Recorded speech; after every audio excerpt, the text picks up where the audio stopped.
Hey, it's Clay, and this will be a video chart on ticker symbol SGYP. We'll take a look at the daily time frame.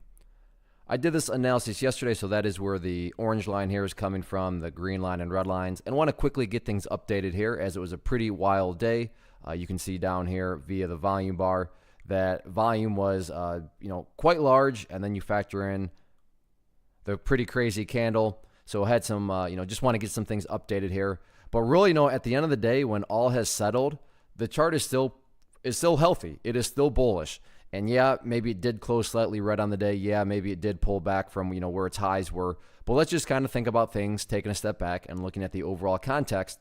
And the overall context is this. It broke out above this green line yesterday, which I talked about right here around the $2.50 mark. Or did I call that $2.55? I can't remember, to be honest. Let's check it.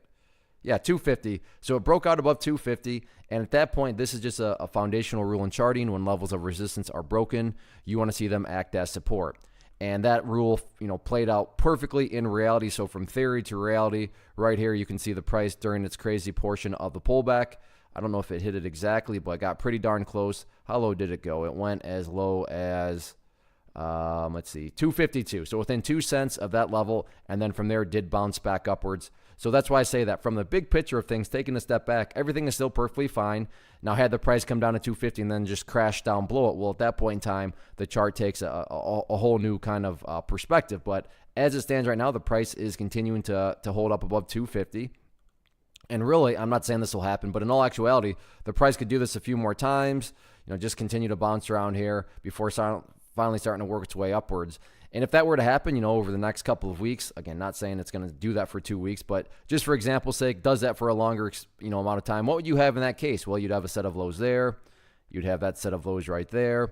You'd have this base of lows down there. You picture these as stair steps, and the overall stair steps would still be very clearly trending in the upwards direction. So as long as the price holds above 250, then the breakout move that happened on Monday is still fully in play and has a chance of getting continuation. So keep an eye on 250. If 250 doesn't hold, then the overall next level of support is going to be our uptrending trend line right there, that orange line. As far as levels of resistance, nothing new here to report from yesterday's video. The initial level right here at 285, and then after 285 up there at $3.10. So crazy day, but when all the dust had settled, like I said, the bulls still have a chance to get breakout continuation. So let's see how these next few days unfold.